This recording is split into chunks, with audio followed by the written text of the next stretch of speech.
देखो बच्चा, आपका जो ये एनसीईआरटी का क्वेश्चन है, क्वेश्चन नंबर 4, डायपोल मोमेंट के लिए, जी, इस क्वेश्चन को कैसे जी, अटेम्प्ट करते हैं? इस क्वेश्चन को अटेम्प्ट करने के लिए सबसे बेसिक फंडा आपको पता होना चाहिए, क्या? इलेक्ट्रोनेगेटिविटी का। यानी कि जो ये कार्बन हुँ, है CH2Cl2 कैसे बॉन्ड बना सकता है? एक हुँ, तो ऐसे बॉन्ड बना सकता है CH2Cl2, ठीक है ना? इसके पास एक तरीका और हुँ, है बॉन्ड बनाने का, इस तरह से कि दोनों H पास में ही हो और दोनों Cl आपके पास में हो, ठीक है?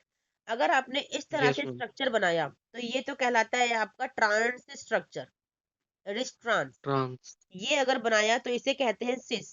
ट्रांस और सिस यस, की पहचान क्या होती है? ट्रांस में जो आपके डायगोनल्स होते हैं वो सेम होते हैं, सिस में आपके डायगोनल्स डिफरेंट होते हैं। ये पहचान होती है ट्रांस और सिस की, ठीक है? सबसे बेसिक फंडा है, बेसिक कॉन्सेप्ट है कि एरर फ्री आंसर को अटेम्प्ट करने का, ठीक है?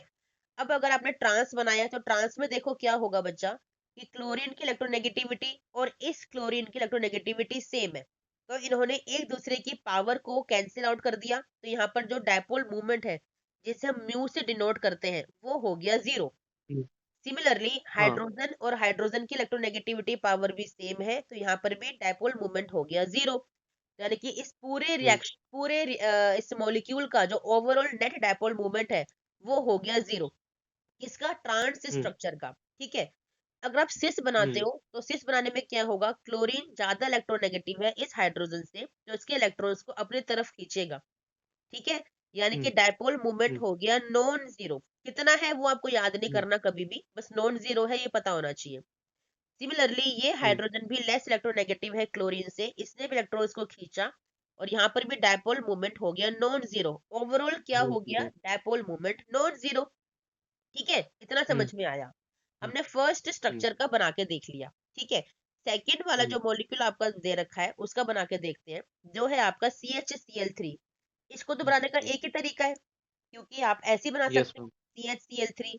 तो अब क्या है, इन इसको देखो, यहाँ पे क्लोरीन मोर इलेक्ट्रोनेगेटिव है, इलेक्ट्रॉन्स को अपनी तरफ खींचेगा, तो डायपोल मूवमेंट हो गया आपका नॉन नॉन जीरो, ज़ीरो, ठीक है? और ये हुँ, क्लोरीन क्लोरीन तो सेम है, तो ये हो गया डायपोल मूवमेंट हुँ, आपका जीरो। यानी कि ओवरऑल 0, तो नॉन जीरो ही है, ठीक है? चलो, हुँ, नेक्स्ट हुँ, देखो कार्बन टेट्राक्लोराइड का। यहाँ पर इसमें देखोगे तो मैम क्लोरीन, 0 ही आ जाएगी। यहाँ पर बिल्कुल, यहाँ पर देखो क्लोरीन क्लोरीन सारे ही सेम है, सबने हुँ, कैंसिल आउट कर दिया, हुँ, तो यहाँ तो नेट डायपोल हाँ, मूवमेंट हो गया 0। अब आपको 0, कंपेयर करना है, क्वेश्चन है आपका कि किसके पास हाईएस्ट डायपोल मूवमेंट है। आपने जो फर्स्ट हुँ, स्ट्रक्चर देखा था, ट्रांस में तो 0 था, लेकिन सिस में तो नॉन 0 हुँ, था। और वो भी हुँ, नॉन 0 कैसा हाँ, था? नॉन 0 बड़े वाला था, 2 में, हाँ, क्योंकि हुँ, दोनों ही कैंसल आउट नहीं कर पा रहे थे, है ना? हाँ, तो जो आपका ये हाँ, CH2Cl2 है, ये सबसे ज्यादा हाईएस्ट डायपोल मोमेंट का है। इसके बाद CHCl3 में देखा कि एक कैंसल आउट हो रहा था और एक कैंसल आउट नहीं हो रहा था, तो यानी कि इसका हाँ, डायपोल मोमेंट इससे कम है, ठीक है ना? और हुँ, सबसे कम किसका हो गया, CCl4 का, क्योंकि वहां पर तो CCl4 सब उसमें कुछ ही 0 था। कैंसिल आउट, यस, क्योंकि वहां हुँ, पर सब कुछ ही कैंसिल आउट हो रहा था, तो डायपोल मोमेंट नेट 0 था। हुँ, तो दिस इज द ऑर्डर बच्चा, यस मैम, आया समझ में?